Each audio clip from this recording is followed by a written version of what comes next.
দাদি, বাইরে কি সুন্দর বাতাস, চলো উঠোনে গিয়ে বসি। তুই কি আকাশের দিকে তাকিয়েছিস? দেখছিস না কেমন ঘন কালো মেঘ জমেছে? মনে হচ্ছে এখনই সব অন্ধকার করে ঝড় নামবে। আবার তো ঠিকই বলেছে সারা।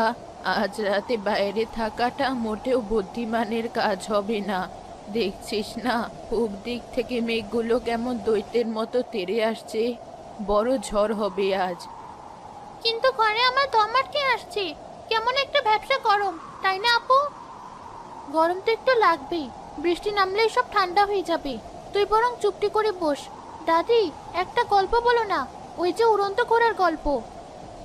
আজ অন্য গল্প শোন। এটা গল্প নয়, এটা সত্যি কথা।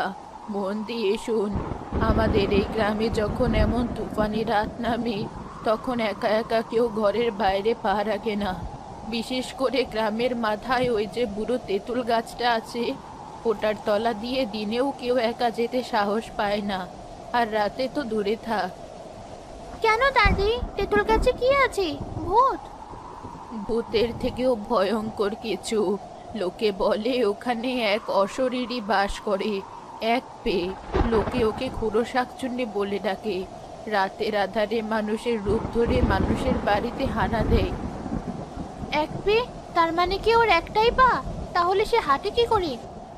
খুঁড়িয়ে খুঁড়িয়ে হাঁটে, লাফিয়ে লাফিয়ে চলে। ওর হাঁটার শব্দ শুনলেই বুকের ভেতরটা ধরাস করে ওঠে। খপ খপ খপ। মনে হয় যেন কেউ একটা ভাঙা লাঠি দিয়ে মাটিতে ঘা মারতে মারতে আসছে। আপু, আমার কেমন যেন লাগছে। ভয় পাস না তো, দাদি তো আমাদের সাথেই আছে, তাই না দাদি? হ্যাঁ, আমি তো আছি। যতক্ষণ আমরা ঘরের ভেতরে থাকবো, সৃষ্টিকর্তার নাম মুখে রাখবো, ততক্ষণ কোনো বিপদ আমাদের ছুঁতে পারবে না।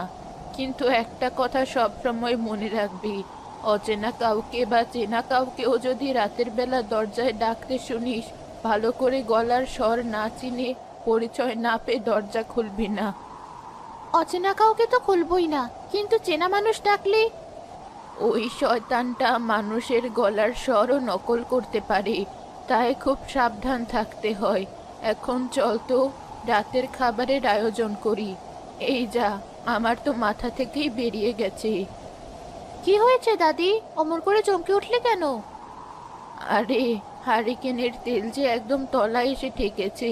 আজ রাতে যদি ঝড় বাদলে আলো নিভে যায়, তাহলে এই ঘুটঘুটে অন্ধকারে থাকবে কি করে? আমার অন্ধকারে